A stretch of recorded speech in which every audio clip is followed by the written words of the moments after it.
très important. Ok, donc je vais expliquer ce qu'est le drawdown, hein, je vais le réexpliquer en tout cas. Un drawdown, c'est quoi? C'est, on a notre cours, ok, qui monte, disons, et je décide d'acheter à ce prix-là, ok. Fais un achat, donc ça veut dire que j'espère que le prix va monter. Mon drawdown, c'est quoi? C'est la perte latence, d'accord? Donc le temps, là, le cours va peut-être baisser quand je vais acheter. Bah, c'est la perte latente, d'accord? Avant de me donner un gain. Ok? Donc ça, c'est le drawdown. Le drawdown, c'est une donnée importante à mesurer. Ok? Il faut le mesurer sur chaque trade.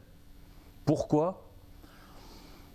Parce que c'est ça qui va montrer votre talent en finale et votre qualité dans vos entrées. Ça va noter la qualité des entrées. Quelqu'un qui perd sans arrêt 5 ticks avant d'en gagner 1, ou qui perd sans arrêt 15 ticks avant d'en gagner 5, c'est pas un bon trader. C'est qu'il a mal soigné ses entrées. Il pourrait rentrer beaucoup mieux que ça.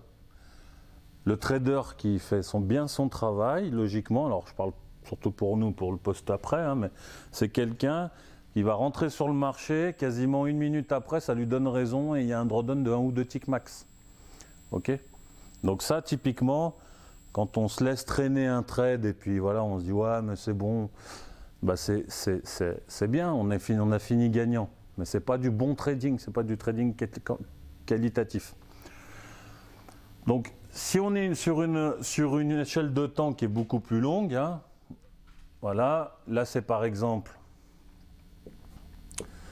voilà, le DAX en daily, ok? Donc le futur DAX, où chaque bougie représente une journée, ok, de marché.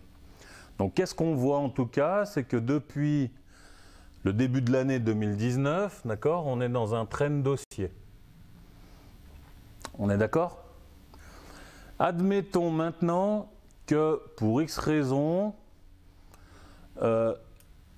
voilà, j'ai tracé une résistance ici, ok, sur cette bougie-là, et que quand le marché, je me dis quand le marché reviendra à cet endroit-là, eh ben je vais le shorter.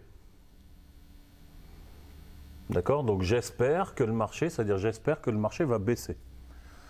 Bah, qu'est-ce qu'on s'aperçoit? C'est que là, bon, on n'a pas raison déjà d'une part, mais c'est qu'on a ce qu'on appelle là ici, en tout cas, une perte latente, puisque le marché va contre nous, on est en position perdante.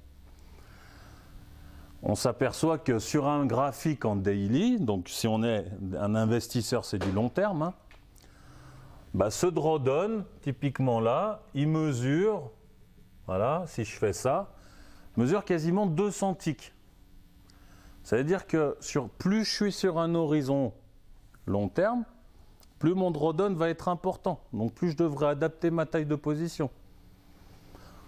Donc déjà quand on sait que un tick c'est 10 € pour un contrat, enfin 5 €, pardon, et que pour un contrat futur, bah, là on est 200 ticks, bah, c'est quand même 1000 € de perte latente.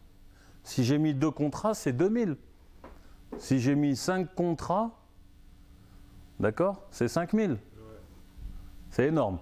Et en plus, qu'est-ce que je vais faire souvent dans cet esprit-là? Bah, dès que je vais revenir au prix de vente, je vais être tout content de pouvoir m'en sortir et je ne vais pas tenir ma position. Et du coup, je vais sortir, donc je vais gagner à peine, si je gagne, c'est déjà bien. Mais si je gagne quelque chose, je gagne 100 balles.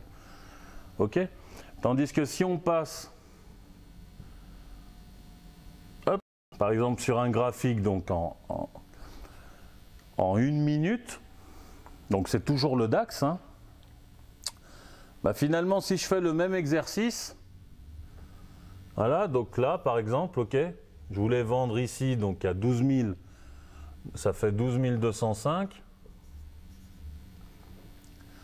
Bon, bah, si j'ai un drawdown qui se passe, admettons que là, il me donne pas, je ne sors pas tout de suite, mais que je regarde ce drawdown là, bah, on voit que ici, 2205 à 2215, là, je perds seulement 10 ticks.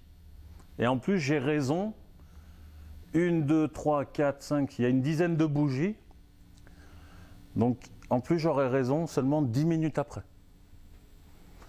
Donc, c'est quand même plus intéressant, finalement, et moins stressant d'appliquer, à mon sens, ce genre de trading. OK ? Donc,